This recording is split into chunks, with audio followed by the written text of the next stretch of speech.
দেখুন, যখন প্রথম সিনেমা করতে এসেছিলাম আমার ইচ্ছে ছিল হিরো হব। দরজা দরজা ঘুরে বেরিয়েছিলাম, ডিরেক্টরদের বলে আয়নায় মুখ দেখায়, লাথি মেরে বার করেছিল। চিরঞ্জিত চক্রবর্তী কেঁচো খুঁড়তে কেউটে ছবিতে আমাকে ভিলেন করলো অনেক বছর আগে। সেই নেপো আমার পেছনে স্ট্যাম্প পড়লো। তারপর থেকে শুধু ভিলেন ভিলেন ভিলেন ভিলেন। প্রায় ধরুন 100 ছবি হয়ে যাওয়ার পর কোনো একটা সিনেমা, সম্ভবত টাইগার, রামোজি ফিল্ম সিটিতে শুটিং করছি। মনের আশাটা তো রয়ে গেছে।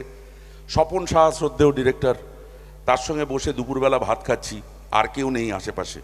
তো সাহস করে বললাম, দাদা গো, একটা কথা বলবো, আমার মনে বড় স্বাদ আছে। বলে কি বলো? আপনি পারেন সেই ইচ্ছেটা পূরণ করতে। বলে বলো কি বলো? আমার বড় স্বাদ, আমি সিনেমায় একটা গান গাইবো। বলে তুমি গান গাইতে পারো? জানতাম না তো, আগে তো বলোনি কখনো। না দাদা, আমি গান গাইতে পারি না। ওই যে বলে না, আজ এই দিনটাকে মনের খাতায় লিখে রাখো। লোকে বলে চিরঞ্জিতের গান, অ্যাকচুয়ালি গেয়েছেন কিশোর কুমার। চিরদিনই তুমি যে আমার, লোকে বলে প্রসেনজিতের গান, গেয়েছেন কিশোর কুমার। এরকম অনেক গান আছে, সিনেমা আর্টিস্টের নাম বলে, কিন্তু তাতে পেছনে আমি এরকম একটা গান গাইবো, লোকে বলবে সুমিত গাঙ্গুলির গান, কিন্তু গাইবে কুমার শানু আর অথবা বাবুল সুপ্রিয়, কেউ একটা গাইবে, কিন্তু লোকে বলবে সুমিত গাঙ্গুলির গান। দাদা দেবেন সুযোগ? এক ঢোক জল খেলেন, খেয়ে বললেন তোমার পেট গরম হয়েছে, ডাব আনানোর ব্যবস্থা করছি, ডাব খাও। তো আমি আর তাকে সাহস করে বলতে পারিনি যে হিরোইনকে জড়িয়ে ধরে গাইবো। তাহলে ডাকবো যখন, তখন একটুখানি এসছেন, একটু ভালোবাসা দেবেন, একটু দু হাতের হাততালিতে। ভাই একটা মাইক দিও, আর একটু একটা বাজনা একটু বাজিয়ে দাও। আসছেন মঞ্চে অভিনেত্রী নায়িকা রেশমি চক্রবর্তী।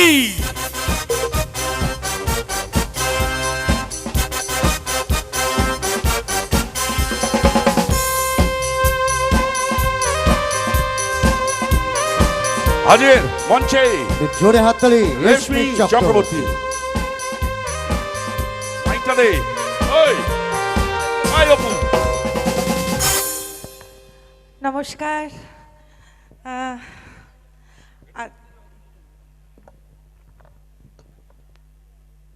আরেকবার সবাইকে নমস্কার জানাই। প্রথমেই আমার বড়দেরকে প্রণাম। ছোট্ট ছোট্ট ভাই বোনেরা আছো নিশ্চয়ই, চোখে লাইট পড়ছে বলে দেখতে পাচ্ছি না, তাদেরকে অনেক আদর আর ভালোবাসা। Thank you. সুদূর কলকাতা থেকে আমাকে নিয়ে এলেন, নিয়ে এসে বেশ খাওয়ালেন টাওয়ালেন, খাইয়ে টাইয়ে সোজা স্টেজে উঠে আমাকে বাঘের মুখে ফেলে দিলেন। কেন বাঘের মুখে ফেলে দিলেন বলছি সেটা। আজ থেকে 8-9 বছর আগে, তখন আমি প্রথম ইন্ডাস্ট্রিতে কাজ করতে এসেছি। আমি একটা ছোট্ট বাজেটের একটা ছবিতে অ্যাজ এ হিরোইন কাজ করছি, পাঙ্গা নিবিনা সালা। খুব আমার জীবনে খুব সুন্দর স্মৃতি ওটা।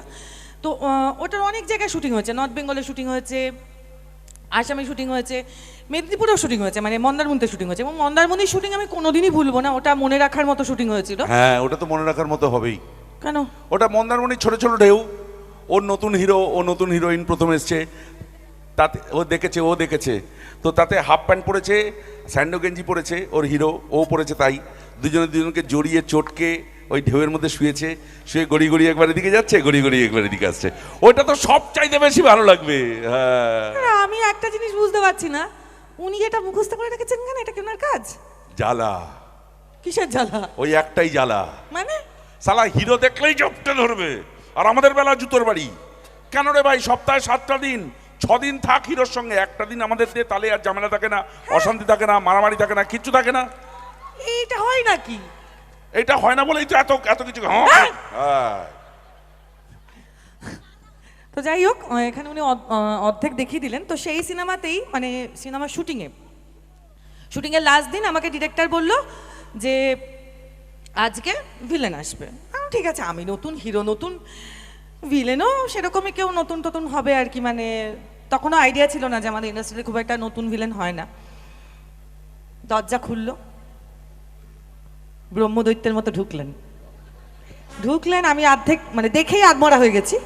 বাকি যতটুকু প্রাণ অবশিষ্ট ছিল, কামড়ে খামচি আছড়ে রাখলো না, ছাড়লো না। নতুন মেয়ে, ক্ষমা ঘেন্না করে ছেড়ে দে। ও আচ্ছা, ক্ষমা ঘেন্না করে আমাকে ডিরেক্টর বলেছে যে ওর উপরে ইয়া করে ঝাঁপিয়ে পড়ো, তা না করে আমি করে ঝাঁপি না, এটাও করবো না। আমার সোনা মনটা, আমার বোনটা, আমার মনটা, আমার কোচ বলে বাড়ি দেবো আমি। ডিরেক্টর ছেড়ে দেবে আমাকে, প্রোডিউসার টাকা দিয়েছে। আমি বুঝেছি তুমি ঝগড়া করবে, ওটাই বললাম আর কি। মানে আমি 9 বছর আগে ক্ষমা ঘেন্না নতুন মেয়ে বলে হিরোর বুকে জড়িয়ে ধরতে তো ছাড়োনি। ওটা তো ভালো লাগে। হ্যাঁ, তো এটাও ভালো লাগতে হবে। শুধু গোলাপ নেবে, কাটা নেবে না, তা কি হয়? হ্যাঁ, যাই হোক, তো 9 বছর আগে বাঘের মুখে পড়েছিলাম, আবার আজকে এসে পড়েছি এখানে, সেই জন্য আচ্ছা আমাকে হঠাৎ করে ডাকা হলো কেন? আমার পরে আসার কথা। না না, ওই ওনারা অনেকক্ষণ ধরে বলছেন তোমাকে ডেকে দিতে, একটুখানি সম্বর্ধনা দেবেন, ফুল টুল দেবেন। আসুন দাদা। রেশমিদি এবার শুরু করো। আচ্ছা, বলছি যে আমি ওনাদের একটা কথা বলেছি। কথা তো অনেকক্ষণ ধরে বলছি। না না, আমি ওনাদের বলেছি আমি একটা গান গাইবো। কি? এটা অপমান করে না? কি অপমান কি না?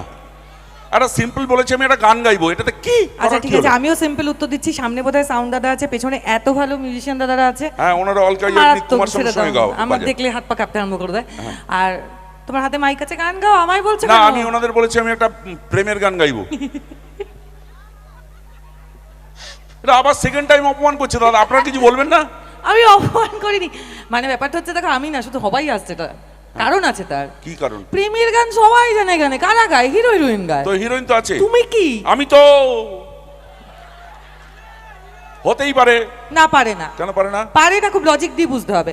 কারণ হচ্ছে যখন দেখো, মানে আমরা যখন শুটিং করি, মানে সিনেমার হিরো হোক বা সিরিয়ালের হিরো হোক, তো ওদেরকে যখন দেখি আর কি, মানে আহা, আকাশ থেকে যেন দেবদূত নেমে এলো। মুখের ভেতর সানাই বাজে, গিটার বাজে, পিয়ানো বাজে, হারমোনিয়াম বাজে, ঢাক বাজে, ঢোল বাজে। ওই! বলেই যাচ্ছে, বলে পৃথিবীর সব যন্ত্রসঙ্গীত বেজে গেছে। পরেরটা বল। বাকি ছিল অনেক। অনেক থাক, তো ধরে নিয়েছি আমি। পরেরটা বল। মানে ওটা হয়, ওই ফিলিংসটা হয়। আর তোমার মুখের দিকে তাকিয়ে শ্যামা সঙ্গীত, ভক্তি সঙ্গীত, কীর্তন, নজরুল গীতি, রবীন্দ্রসঙ্গীত, বাংলা গান, ওই! পৃথিবীর সব গান কি বলতে চাইছিস বল। বাকি ছিল থাক। না, মানে কোনো গানই বেরোবে না, খুব বেশি হলে একটা আওয়াজ বেরোতে পারে। কি সেটা? আচ্ছা, ভাই এটা কিরকম অভিনেত্রী ভাই? মানে? আজকে যদি এরকম একটা অভিনয় দৃশ্য দেওয়া হয় যে বাসন মাজতে হচ্ছে, ওর হিরো খুব অসুস্থ, তাকে বাঁচানোর জন্য, টাকা রোজগারের জন্য বাসন মাজতে হচ্ছে, তাহলে ও বাসন মাজবে না? আরে বাবা, হিরো তো, হ্যাঁ, হিরো। হিরোর জন্য সবাই বাসন মাজে, কাপড় কাচে, ওটা নতুন কিছু না। তো আমি নতুন তো- কিছু বলো। তো আমি তো সেটাই বলছি, আমাকে হিরো ভাবো। হ্যাঁ, ধরে নাও আমি এখন প্রসেনজিৎ, আর তুমি আমার করিনা কাপুর। প্রসেনজিতের সাথে করিনা কাপুর কোথায় কাজ করেছিল গো, আমাকে আরে সে সেটা বলো। হলে আমি করবো, যার সুমিত গাঙ্গুলি যখন প্রসেনজিৎ হচ্ছে, তুমি তখন করিনা কাপুর হচ্ছ। আমার ইচ্ছা। যাই হোক, মানে আমি এটা টানছো কেন? জামা কাপড় টানছি না, আমি খুঁজছি। কি খুঁজছো? বাইরে থেকে তো ধরো ওই 10 চাকার লরি, আলুর গোডাউন, হাইওয়ে ব্রিজ, 4 তলা বাড়ি। ওরে তোর উদাহরণ দেওয়া কি একটা এরকম লিস্ট করা থাকে? কি বলতে চাইছিস? কি ধরবো যে তোমাকে আমার প্রসেনজিৎ মনে হবে, মানে ফিলিংস করতে গেছে। ও, একটু খারাপ। অভিনেত্রী দোহাই দিয়েছে, ভাবতে তো হবেই। বুঝতে পারছি, একটু খারাপ লাগছে। টাওয়েলটা দে তো চট করে দেখি, ঘেমে গেছি বলে খারাপ লাগছে। মাইকটা ধরো, 1 সেকেন্ড দাও, ফিলিংস আনার ব্যবস্থা করে দিচ্ছি। ইনি কে?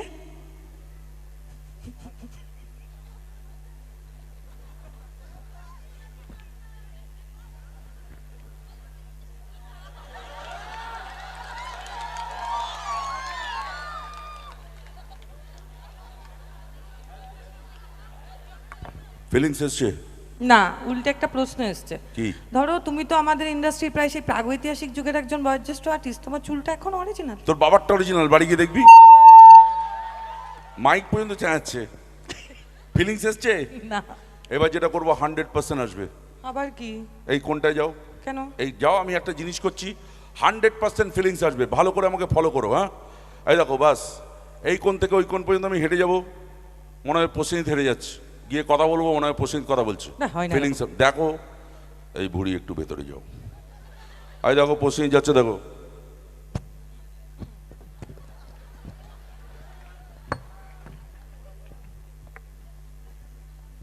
ও রেশমি, হ্যাঁ বলো।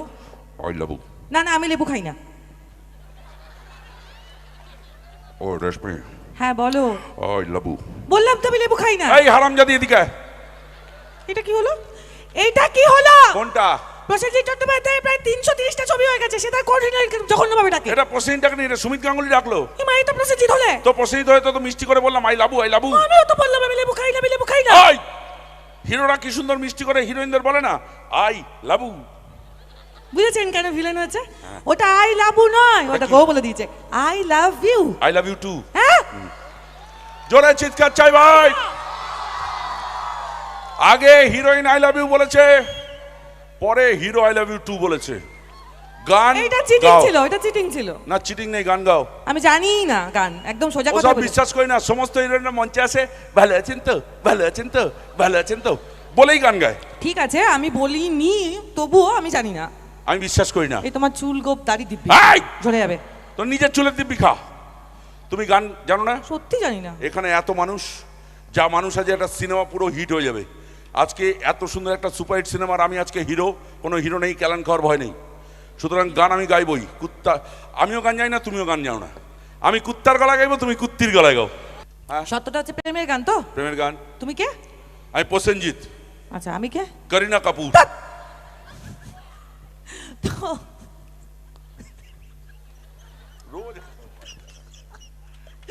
কোনোদিন মুম্বাইয়ের সাথে কারিনা কাপুর কাজ করেনি। ধ্যাৎ। তাতে কি হয়েছে? আমি তুমি করলাম। শখ করে করা হবে নাকি? আমি ওই না, জন্য আমি তো ভাবতেই পারবো না ওই আমি। জন্যই প্রসেনজিৎ করিনা কাপুরের সঙ্গে কাজ করছি আজকে। ঠিক আছে, একটু তো তুমি নিশ্চয়ই জানো হ্যাঁ। প্রেমের গানে, প্রেমের দৃশ্যে, প্রেমের শুটিং এ, মানে শুটিং এ যখন আমরা টিভির পর্দায় দেখি হ্যাঁ। তখন কি কি হয় কি কি হয় জানো তো? মানে কি ওই কি তো হয়? হিরো হিরোইনের দিকে হাওয়ায় ভাসতে ভাসতে দৌড়ে এগিয়ে আসে, দুজনে জাপটে ধরে মুখ করে দেখেছি। আবার মুখস্থ করে রেখেছে। ওটাই তো আসল জ্বালা। আচ্ছা, তো তুমি নিশ্চয়ই এটাও জানো যে প্রেমের গানে যদি ওইগুলো না হয় তাহলে প্রেমের গানটা পুরো স্যাড সং মনে হবে, মানে হ্যাঁ, বিচ্ছিরি বাজে হয়ে যাবে, খুব খারাপ হবে। তাই না? হ্যাঁ বলেছে তো। আমি এত মানুষকে সাক্ষী রেখে হ্যাঁ এই স্টেজের ওপরে হ্যাঁ প্রেমের গানে, প্রেমের দৃশ্যে যা যা হয় হ্যাঁ ওই সব কিছু তোমার সাথেও কিন্তু করব। হ্যাঁ হ্যাঁ হ্যাঁ রে, আমি ঠিক শুনলাম? ও করবো বললো? এ তো মেঘনা চাইতেই জল গো। ওমা, আমি তো উল্টো ভেবেছিলাম। ওমা, আমি রাজি। ঢিঙ্কা চিকা ঢিঙ্কা। এ ভাই, সাউন্ডকে চালাচ্ছে, হাত তোলো। ভাই রে, তোর হাত ধরি, পায়ে ধরি, সব জায়গায় ধরি। ভাই আমার, এটাকে কিশোর কুমার করে দে, আর ওটা লতা মঙ্গেশকর করে দে। দুটো কুত্তা কুত্তির গলা কিন্তু। ঠিক আছে ভাই? আর এই যত লাইট আছে পিড়িং পিড়িং করে জ্বালাবে, যাতে আমাকে প্রসেসিং মনে হয়। ঠিক আছে? আর প্রেমের জাতীয় সঙ্গীত বাজাও।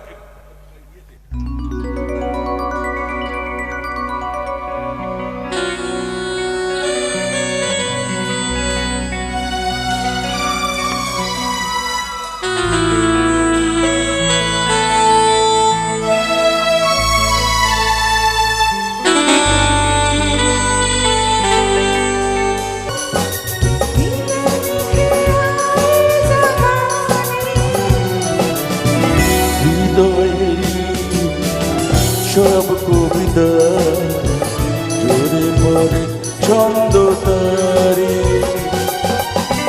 চিরদিনই তুমি যে আমার, যুগে যুগে। আমি তোমারই। 71 বছর, 71 বছর পার হয়ে গেছে আমাদের এই দেশটা স্বাধীন হয়েছে। আমরা প্রায় ভুলতে বসেছি এই 71 বছর। তার আগে 200 বছর লড়াই করেছিল ইংরেজদের সঙ্গে। হাজার হাজার লাখ লাখ তরুণ তরতাজা প্রাণ জীবন দিয়েছিল, রক্ত দিয়েছিল, এনে দিয়েছিল আমাদের স্বপ্নের স্বাধীনতা। হাজার হাজার লাখ লাখ তরুণ তরতাজা প্রাণ, অসংখ্য যুব শক্তি। সেই যুব শক্তি আজকে মদে ডুবে যাচ্ছে, নেশায় ডুবে যাচ্ছে, হানাহানি মারামারি ডুবে যাচ্ছে। এ কোন ভারতবর্ষ বন্ধু? ভারতবর্ষের বুকে আজ আর ভালোবাসা নেই, হারিয়ে গেছে। ভারতবর্ষের সম্মান আজ বিদেশের মাটিতে বিক্রি হয়।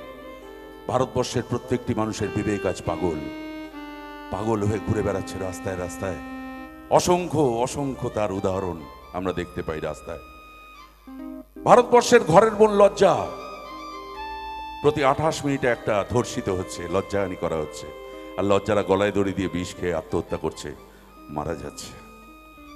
ভারতবর্ষের মনুষ্যত্ব দেবী বিভিন্ন স্টেশনে, মেলায় শতচ্ছিন্ন সাদা শাড়ি পরে 80-90 বছরের বৃদ্ধা অ্যালুমিনিয়ামের থালা পেতে ভিক্ষে করে ঘুরে বেড়ায়। এই ভারতবর্ষের স্বপ্ন দেখেননি আমাদের সেই সমস্ত যুবশক্তি যারা ইংরেজদের বুলেট নিয়েছিল বুকে। 71 বছর পরে ভারতবর্ষের বুকে আজকে শুধু হানাহানি, রাজনীতি, ধ্বংস, মারামারি ছাড়ার কিছু নেই বন্ধু। তাই চাই একটু ভালোবাসা। 5 জন যুবক 5 মিনিটের মধ্যে একত্রিত হয় মদ খাওয়ার জন্য। মানি ব্যাগ থেকে টাকা বেরোয়, মদের বোতল কেনা হয়, মদের আসর বসে। 5 জন যুবক 10 মিনিটের মধ্যে একত্রিত হয় কাউকে মারতে যাওয়ার জন্য, ছুরি, চাকু, বোমা, পিস্তল নিয়ে। প্রচন্ড অসহিষ্ণুতা। 5 জন যুবককে 1 মাস ধরে চেষ্টা করেও খুঁজে পাওয়া যায় না। যে চল এলাকায় খুঁজে দেখবো কোনো বৃদ্ধ বৃদ্ধা পয়সার অভাবে খেতে পাচ্ছে না, ঘরে একটু ওষুধ নেই, পথ্য নেই। 5 টাকা 10 টাকা চাঁদা তুলে সেই বৃদ্ধ বৃদ্ধার বাড়িতে একটু ওষুধ, একটু পথ্য পৌঁছে দেবো। 5 জন যুবক একসাথে করা যায় না। এলাকার কোনো বাচ্চা পড়াশোনা করতে পারছে না, তার বাড়িতে একটু পড়াশোনার বই খাতা কিনে দেবো। খুঁজে পাওয়া যায় না। চাই এইটুকু ভালোবাসার বন্ধু, কারণ ভালোবাসা ফুলের মতো, ভালোবাসা শিশুর মতো, ভালোবাসা বেঁচে থাকে, ভালোবাসা চিরন্তন। ভালোবাসাই একমাত্র গড়তে পারে। হিংসা, ক্ষমতার লোভ কোনোদিন কিছু গড়েনি, গড়বে না। যুদ্ধের ফলে কোনোদিন কিছু পাওয়া যায়নি, একমাত্র গড়েছে ভালোবাসা। তাই পৃথিবীতে চিরন্তন থাকে ভালোবাসা। একটু ভালোবাসুন বন্ধু। পাশের বাড়ির মানুষটা যদি বিপদে পড়ে, তাকে তার রং না দেখে, শত্রুতা না করে আগে তাকে বিপদ থেকে উদ্ধার করুন। ভগবান না করুন, আপনি যদি কোনোদিন বিপদে পড়েন, সেই মানুষটি আগে ঝাঁপিয়ে আসবে। এইভাবেই ভালোবাসার শৃঙ্খল তৈরি হয়। আমরা শিল্পীরা শুধু ভালোবাসা দিতে পারি আর ভালোবাসা নিতে পারি। একমাত্র ভালোবাসাই বেঁচে থাকে, ভালোবাসা বেঁচে থাকবে। তাই ভালোবাসা জিন্দাবাদ। ভালোবাসা নিয়ে অনেক মনীষী, অনেক লেখক, অনেক কবি অনেক কথা লিখে গেছেন, কবিতায়, সুরে, গানে, পদ্যে, গদ্যে। আমার গলায় সুর নেই, আপনারা শুনেই বুঝেছেন। আমি আপনাদের একটু আনন্দ দেওয়ার জন্য, সময় কাটানোর জন্য দু এক কলি গান গাই, তবু বড় স্বাদ জাগে। সেই সব মনীষী যারা ভালোবাসার কথা সুরে বলে গেছেন, তাদের কাছ থেকে একটু ধার নিয়ে ভালোবাসার কথা বলতে বলতেই বিদায় নিই। আরেকজন আমাদের আছেন মেঘাশ্রী, এরপরে সুন্দর সুন্দর গান শোনাবেন। প্লিজ সবাই চলে যাবেন না, আমি চলে যাওয়ার পর একটু থাকবেন, তাকেও একটু ভালোবাসা দেবেন। আর আমি একটু ভালোবাসার গান বেসুরো বেতালা গলায়, কুকুরের গলায় গাইতে গাইতেই আপনাদের সামনে বিদায় নেব। ভালো থাকবেন বন্ধু। करते करते हम तुम कहीं खो जाएंगे इन्हीं बहारों के आंचल में ढक के सो जाएंगे सपनों को। फिर भी तुम यूं ही सजाते रहना, कभी अलविदा ना कहना, कभी अलविदा ना कहना। चलते चलते मेरे ये गीत याद रखना, कभी अलविदा ना कहना, कभी अलविदा ना कहना। रोते हंसते बस यूं ही तुम गुनगुनाते रहना, कभी अलविदा ना कहना, कभी अलविदा ना कहना। তোমরা আসবে তো, তোমরা আসবে তো, যদি কোনোদিন আসলে আবার আমি গান গাইতে আসি। তোমরা আসবে তো, ভালোবাসবে তো, যদি নতুন করে কোনো গানের তরি আমি গাইতে আসি। তোমরা আসবে তো, ভালোবাসবে তো, তোমরা আসবে তো। Bye bye Bye bye, bye bye.